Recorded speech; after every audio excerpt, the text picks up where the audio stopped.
ওই কালার আছে, ওই লালটা দেখো, এই গলাটা সুন্দর দেখা যাচ্ছে আমার কালো। এটাও ভালো লাগছে।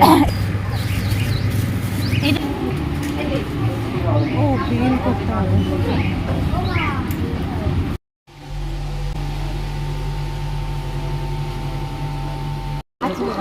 যাই বলো তাই পয়লা বৈশাখে শপিং আমি আর দিদি করেছি। একটা লেগিংস কিনেছি, দাঁড়াও আমি এই পেলে আয় আসছে, একটু আগে পরে হাঁটলে আসছে। মনা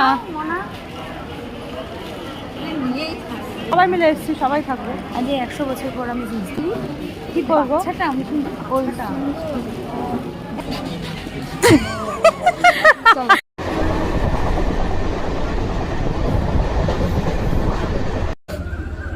বাড়ি দেখানো আমরা মদনপুর এসেছি, মানে এক একজন একটা করে সেটাই বলছে। হ্যাঁ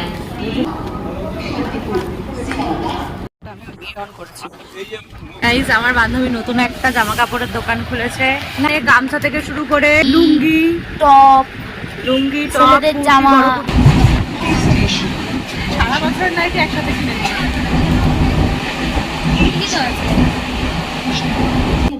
এ ভাই তাড়াতাড়ি ওঠ। ও কাকু এখন ভালো আছো? আগের দিন তো আসনি, শরীর খারাপ ছিল, এখন ঠিক আছে? এ ভাই কি হলো? এই বড় কাপটা মাঝখানে আনার কি খুব প্রয়োজন ছিল? যে আমার বান্ধবী এখন ফোনের কভার কিনেছে, তাই বললো আমাকে একটু ভিডিও করে দিতে। হ্যাঁ একটু দেখো, মোটর কভারটা, এই কভারটা কিনেছি, ভালো লাগছে না? ফোনের সামনেটা দেখা একবার, কত জায়গা ফেটেছে এতদিন কভার ব্যবহার না করে করে, এত বড় অবশেষে আমি কভার কিনেছি।